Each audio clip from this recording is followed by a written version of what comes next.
Hello everyone! Welcome to the channel. Today, I'm bringing you some very juicy news about a new chapter in the life of Can Yaman, the Turkish actor who has Italy and Europe talking about him non-stop. After his much-talked-about breakup, he reappeared in the media with great force thanks to the Italian series Sandokan, which is smashing the ratings and has turned him into a true star in Italy. Fans wait for him for hours at the shooting locations. He stops, greets them, takes pictures, and the Italian media already talk about an attitude that is surprisingly humble for a star. During a live connection on the show La Penincanza, he left everyone speechless with his command of Italian. He said without hesitation, "Now, I think in Italian, it's my favorite language." He said he also speaks Spanish, English, and Turkish, and that in his youth, he studied German, Russian, and French, as well as having attended an Italian high school in Istanbul. There was a moment of silence in the studio, then applause, and social media exploded. The host Fiorello couldn't hold back and came out with a joke that went viral. "You speak even better than Salvini." Many people on social media repeated the irony and laughed, comparing the actor's Italian with that of the politician. But the confessions didn't end there.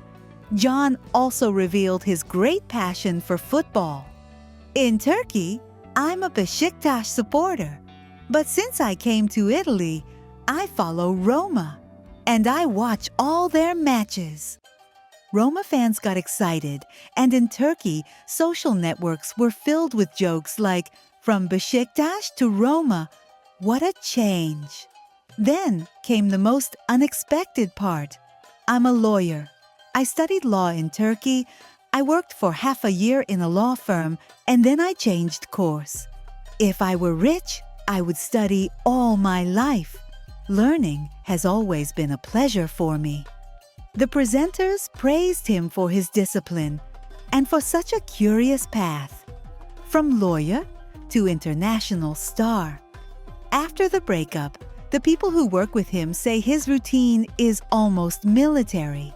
He gets up every day at 5 in the morning, works out, goes over his lines in Italian, and after filming, takes silat and fencing classes for his role in Sandokan.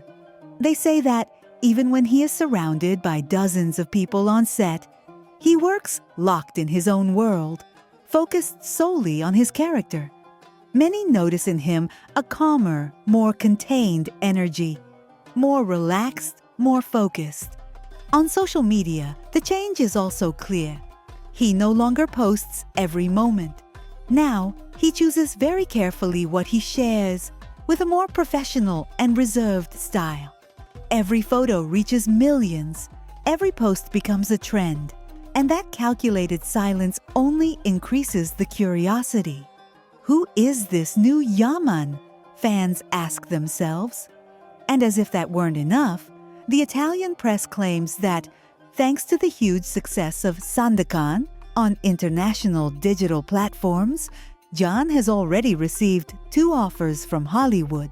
It's not yet known what he will decide, but everything suggests that a new phase is opening up in his career.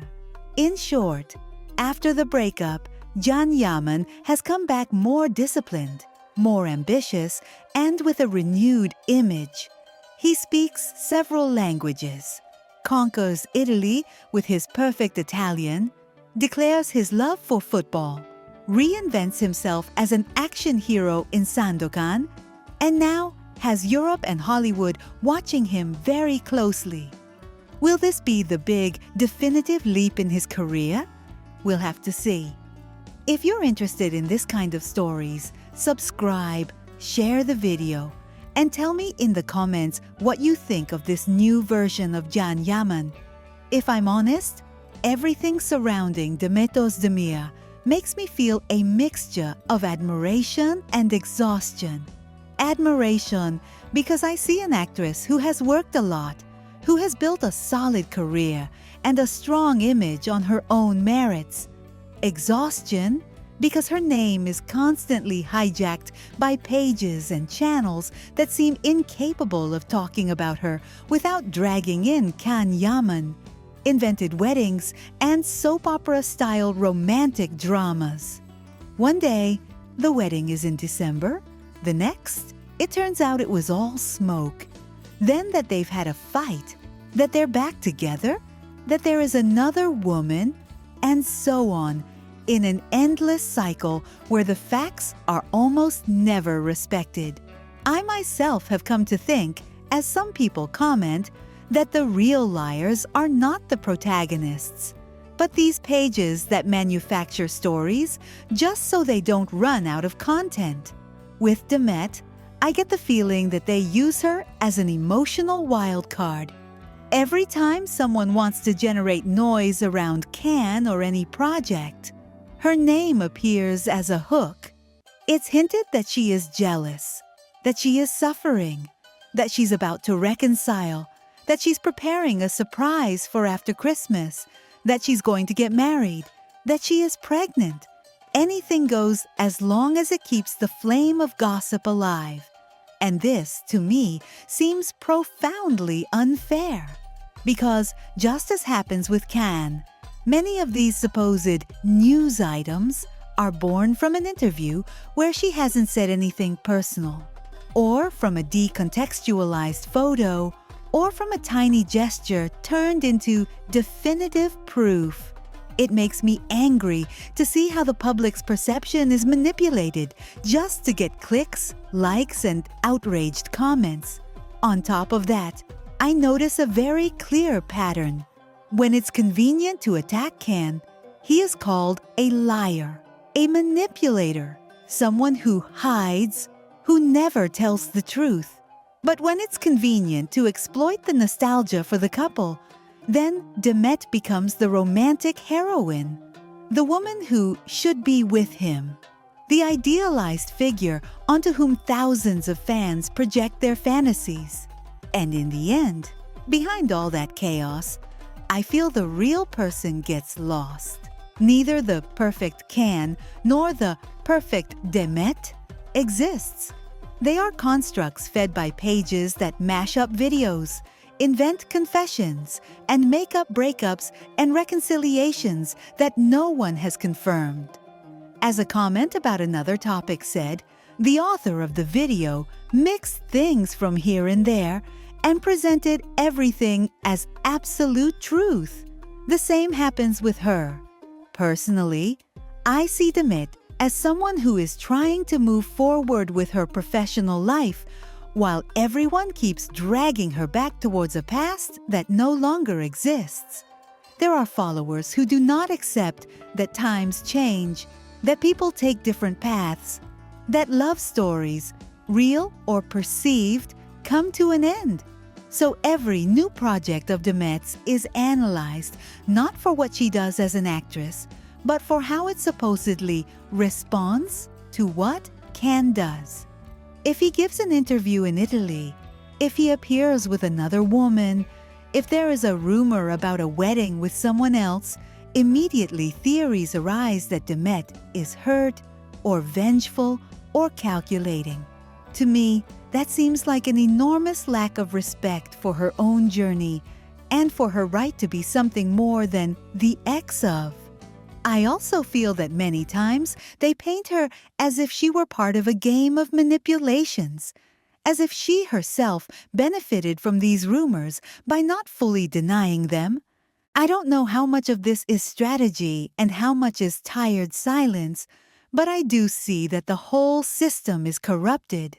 Gossip media needs stories. Some fans need illusions, and the protagonists sometimes get comfortable in that constant visibility, even though they later complain about the pressure.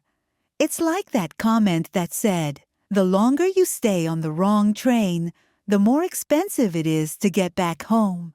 As long as everyone stays on the rumor train about Demet, it will be harder and harder to return to a more realistic and fair perception of who she really is. I would like the conversation about Demet, at some point, to focus more on her work and less on her sentimental life, real or fictional. For us to stop expecting confessions in every interview, to stop believing that every gesture is a hint to Ken, that every photo is a hidden response to his wedding rumors. For me, Demet deserves to be seen as a professional with her own judgment, not as a secondary character in the never-ending soap opera of tabloid media. If I've learned anything from watching all this, it's that we can't keep taking seriously pages that have already shown time and time again that they lie, twist things, and play with the fans' feelings. Ultimately, my opinion is that Demet Özdemir is trapped in a narrative that no longer belongs to her, built by others for the benefit of others. And although she may take advantage of part of that exposure, it would be naive to think otherwise. I believe the price is high. Her name appears constantly tied to stories she hasn't told, to decisions she hasn't explained, and to relationships that perhaps exist only in the imagination of many. As long as things go on like this, we will keep seeing more theories than facts, more fiction than reality, and less room to get to know who Demet really is, beyond the constant noise that surrounds her.